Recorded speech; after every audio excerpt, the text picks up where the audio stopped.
Hi, I am Enterprise Editor Alex Valentine. And I'm a business reporter, Robert Connelly.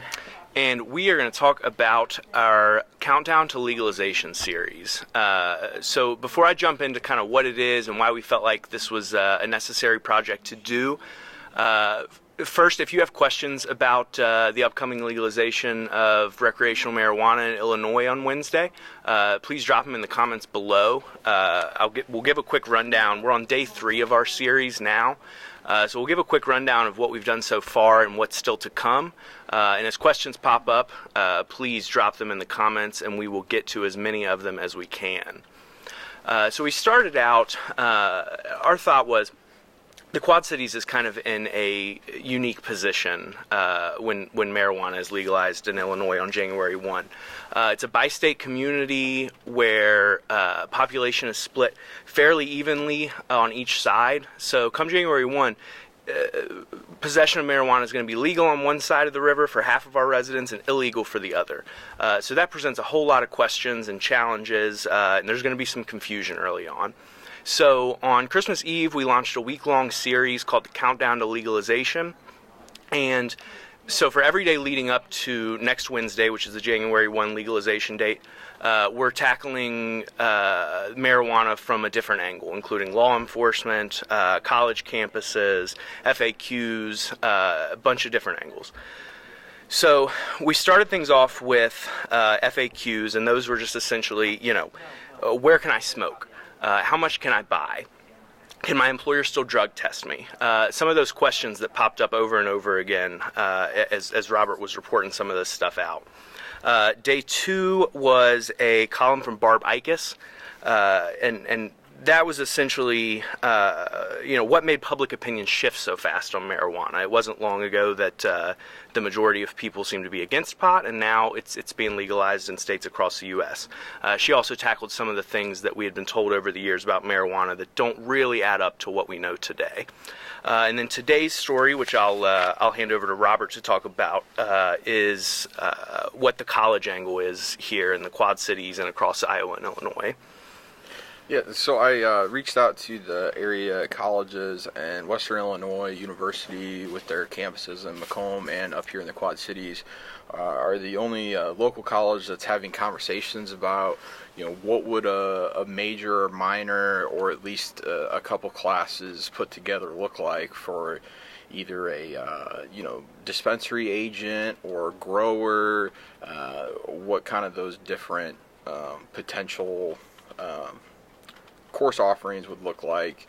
Obviously that's a long process. You have to figure out the financial costs, faculty, things like that, but the other colleges in the area aren't having those conversations. Something to watch is that the Illinois Department of Agriculture in the next week or so is going to release some rules and kind of guidelines for 8 community colleges in the state to be part of a pilot program, and that those classes will be up and running for fall 2020. So there will be some sort of curriculum. Oakton Community College in the Chicagoland area does have a program up and running already. So that's outside of these 8 community colleges that might pick it up. And then everyone was pretty much the same in saying that enforcement on campus isn't going to change much. We did have a writer from the Gazette who had kind of highlighted that enforcement on campus has been going down a bit in recent time. So that's kind of what's going on college campus. Yep, and from a business angle for college curriculum, that was really interesting for us because it's not often that you have a new industry kind of start from scratch, and that's kind of what's happening here with the legal marijuana market. So there's an opportunity there for colleges to kind of train the next generation of experts and entrepreneurs in legal marijuana, and the industry's only going to get bigger. So that was an interesting thing because you don't get that very often in kind of business and marketing classes. Tomorrow's story is a Barb Ickes feature on a couple of glass blowers in Muscatine. We talked about kind of being on the cutting edge. They also were in kind of getting ahead of the curve and building some of those like fancy glassware, bongs and pipes and some of that stuff people like to smoke out of. And so I'll do a quick rundown. We've got a couple more stories that I'll just say a little bit about that are going to publish heading up to January 1. And again, if you have questions, feel free to drop them below. We're happy to answer any and all of them. Sunday's story, which I'll kick back to Robert here to talk about a little bit, is pot use in public housing is still illegal. Nothing changes there. That even though it's legal in Illinois, you cannot possess or smoke marijuana if you live in public housing. And Robert did some of the reporting on that. And so the Rock Island County and Henry County housing authorities, they've had some, forums with their residents, and they've kind of done some flyers, things like that, reminding people that, hey, the rules today are still going to be the rules in a couple days. That's mostly because they get the federal funding, and so they have to go by federal law, and federal law says that marijuana will still be illegal come January 1st. And so that kind of puts those that live in public housing and renters in a weird spot, because by law you're only supposed to be consuming in a home that you own.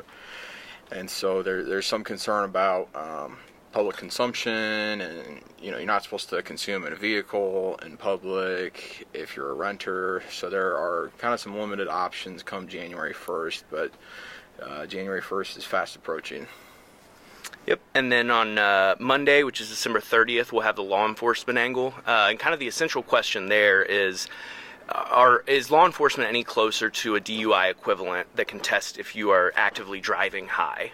Some kind of scientific use where, there are drug tests, but those, marijuana stays in your system for several weeks. And so some kind of scientific equivalent to a breathalyzer test where police can tell if you're driving impaired. There is the field sobriety test that I think is very similar for pot and for alcohol, but to kind of back that with something with science. And then they also talked to police about what they were expecting come January 1, what they were worried about, kind of their forecast. On Christmas Eve, or on New Year's Eve, we'll have a roundup of what Illinois state legislators expect as far as cleanup legislation. They said that the law is not perfect right now, so there's going to be some cleanup done at the 2020 session. And then New Year's Day, we'll have a roundup of where we stand, what municipalities are going to allow dispensaries, which ones aren't, when we can expect more dispensaries to come to the Quad Cities, stuff like that. And then Linda Cook on New Year's Day will cover Nature's Treatment of Illinois, which is the only seller of recreational pot, at least in the beginning, in the Quad Cities. She's going to cover, they're having kind of a camp out party on New Year's Day that's starting super early in the morning up until Nature's Treatment opens at 6 a.m. So she'll be covering that, which should be an interesting event. Let's jump into a couple of the FAQs. There are a lot of questions that have come up that we've heard over and over again that people are curious about. One of the major ones is, where can I smoke? And I'll kick it to Robert here because he did some of the reporting on that. It's pretty limited where you can smoke. Yeah, so you're supposed to only smoke in your home if you own it, and you are not to consume around anyone under the age of 21. So juveniles, children, teenagers, things like that, you're not supposed to be consuming around them. So you're not supposed to consume in a vehicle, in public housing, or if you're a renter. So it's pretty limited. I know some people have said that basically you have to smoke in a box somewhere in your house. And so what that will actually look like, I guess we'll find out. There is kind of some hope about some cleanup legislation, whether that's trying to tap into the social use aspect, or kind of having a place where you could smoke and then see live music or things like that. There's some hope about that potentially coming out of Springfield in the next couple months.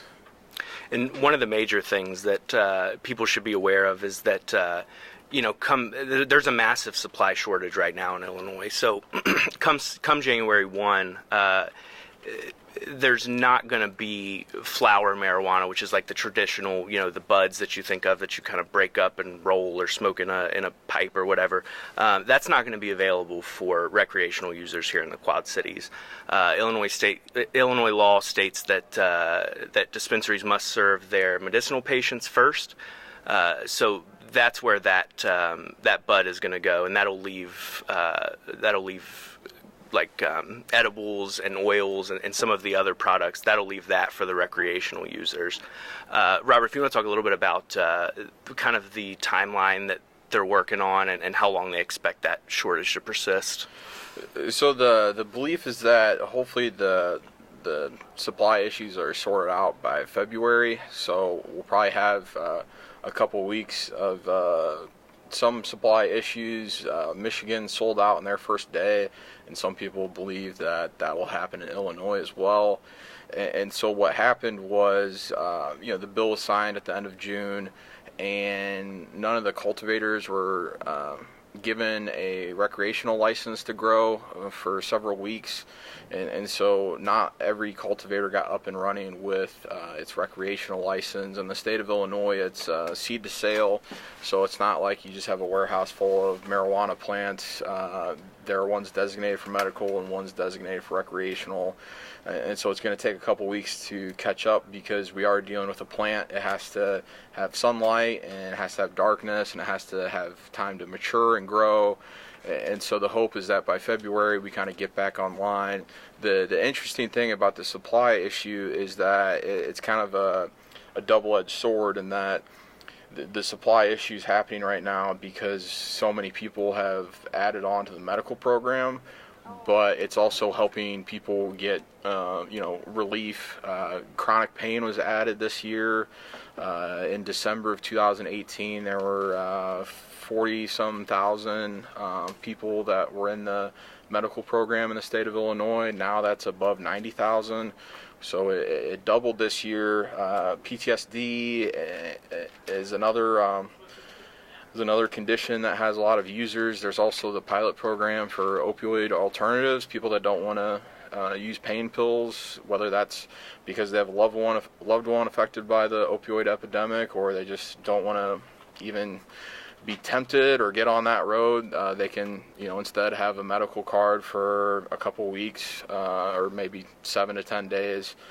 And so the supply should kind of change over time. No more cultivation centers will be added until the end of 2021, and craft growers are part of the next round of licenses that will open on January 7th. So that's what's going on with the supply. And those craft growers, right, that those are very similar to like a craft brewery, right? It's just a smaller operation where they just produce less and kind of more hands-on, right? Yeah, so think of a closed retail space. They'll just put kind of a small greenhouse in the middle of it, have security.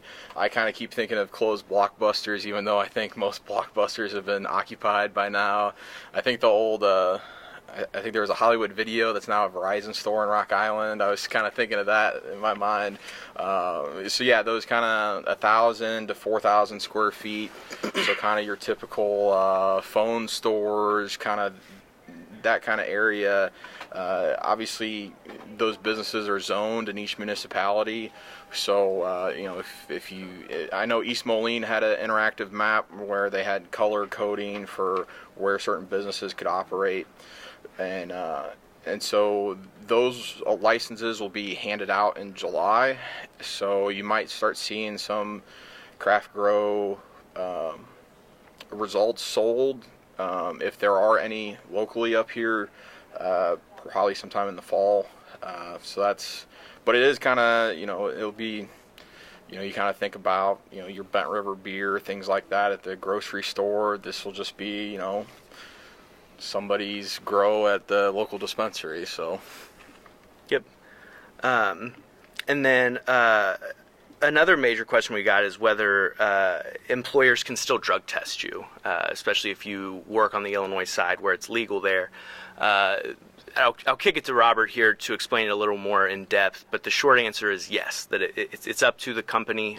Your company can still drug test you, so make sure that you know what your company policy is and use it responsibly and don't lose your job. Yeah, so pre-employment is pretty much the same, but in terms of your an Illinois resident working in Illinois, there are some protections in place, but the best advice is to treat it much like alcohol. You wouldn't show up to work drunk, so you shouldn't show up impaired. But if you are kind of a specialty worker, if you're like a commercial driver, CDL, forklift operator, things like that, you do have to undergo more restrictions, which obviously you've had to undergo those for however long you've been at the job. But if you're an Illinois resident and you work in Iowa, nothing's changing. Iowa isn't changing their state law. It's only Illinois. So it's probably best to kind of fall on the side of caution and ask your employer, or see if there's kind of a FAQs or some type of handout from your employer on like, hey, here's how things are changing or not changing come January 1st. And employers disclose whether they drug test, so it shouldn't be any kind of surprise there. That information's there, so obviously make sure you check that. Another question we got a lot was what effect the legalization of marijuana in Illinois would have on the black market of pot. That's a question that kind of still remains to be seen. I know in some of our cops reporting earlier this year, cops didn't really expect it to have a huge effect. Part of the reason for that is when you're buying legal marijuana, it's taxed, and taxed pretty heavily. So there may be a price difference there where the black market can offer it a little cheaper than a legal dispensary can. There's obviously positives to buying at a legal dispensary instead. You're not doing it illegally. You're not dealing with someone you might not know that well, all that stuff. But that kind of remains to be seen. It's kind of a question of supply and demand and price. What happens there to the black market? Here's a good one we actually haven't talked too much about. Where do we stand today on medicinal users being able to grow their own pot? So in the state of Illinois, I believe you get up to 5 plants that you can grow inside your own home. I'm not really familiar on where you would go to buy those, or if there are licensed seed distributors, but if you have a current medical card, you are going to be able to have up to 5 plants in your own house. There are a number of grow equipment sale operators opening.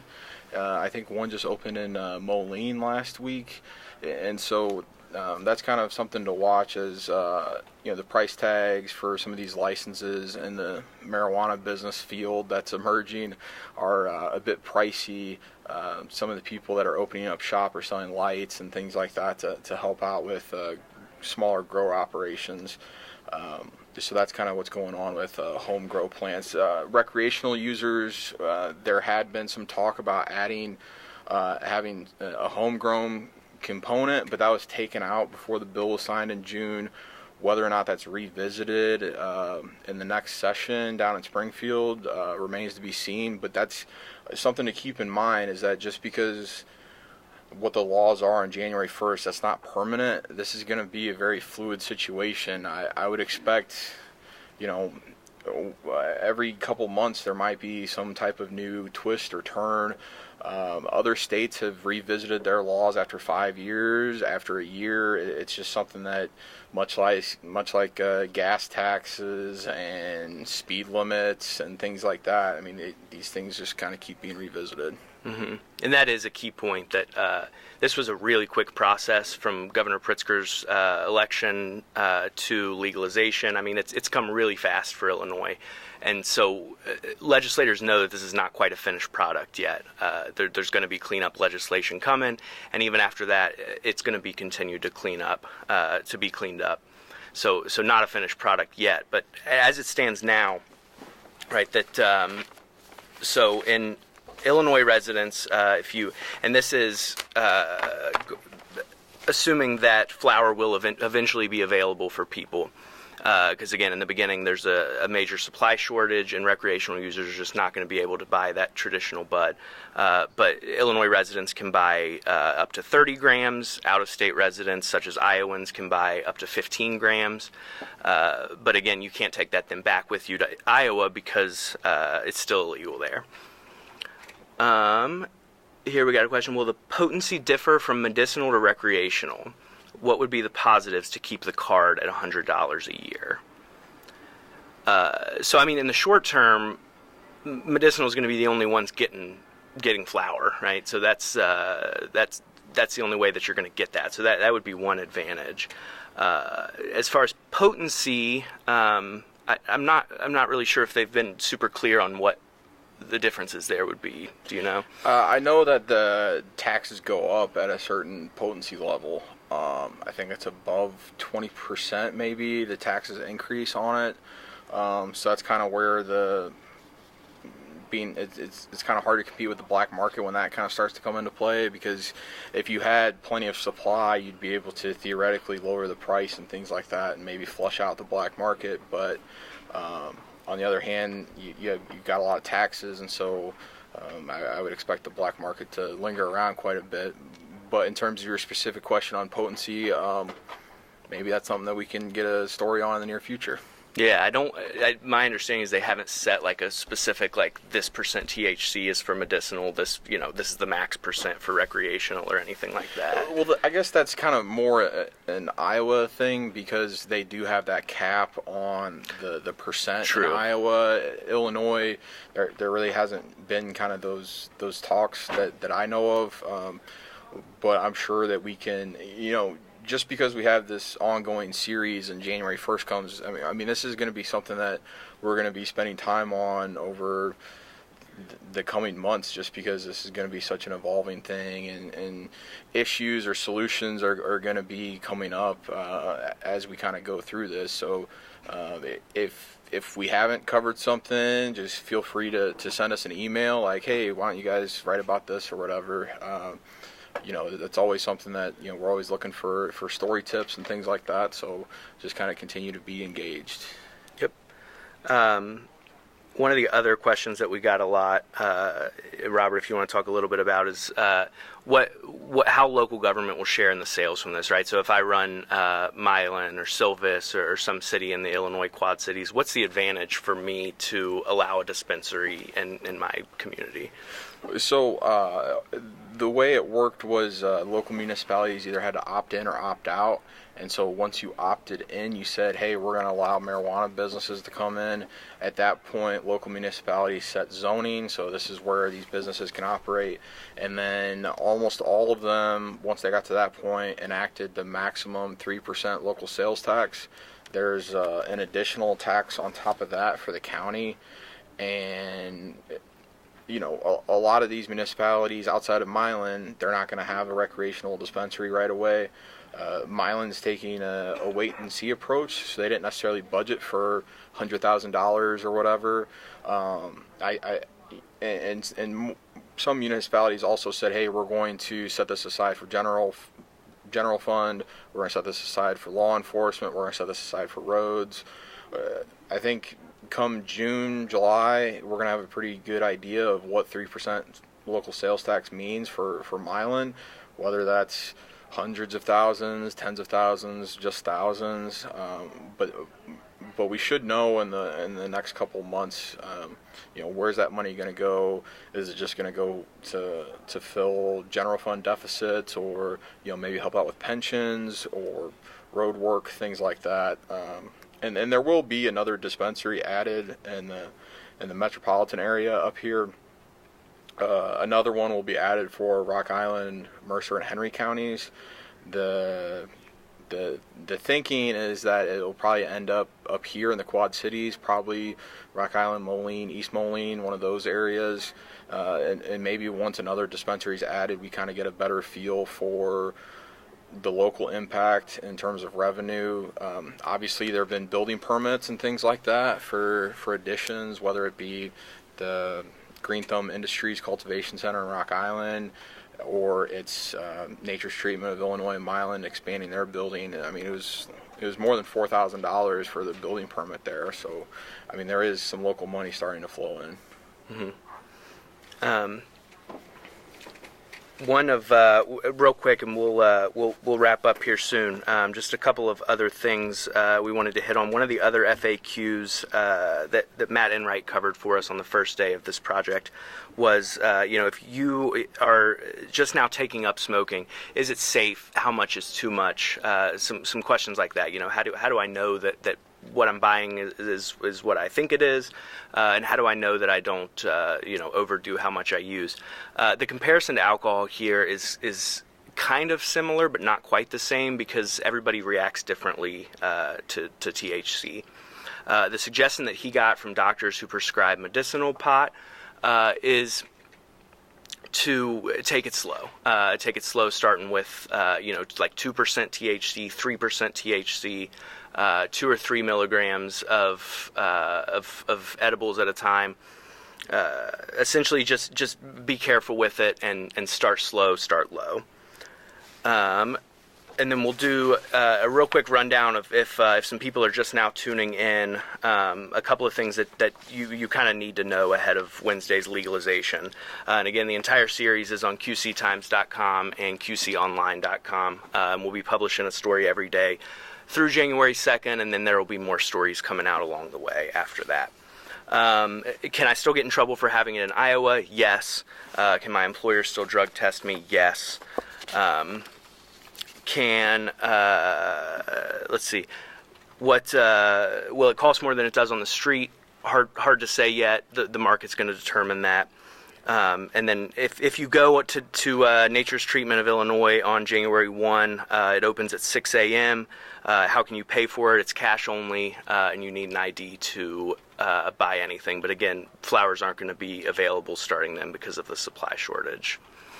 Final thing is on January 5th, which will kind of be the wrap-up of this countdown to legalization, we will have a big story, which is our Sunday big section that I edit, and that will feature 4 people who are kind of at the forefront of implementation, including an entrepreneur, an advisor, a doctor, and one other entrepreneur, advisor, doctor, and activist, so kind of the faces of implementation here in the Quad Cities. So thanks for tuning in, and as always, thanks for reading, and check out QCTimes.com and QCOnline.com.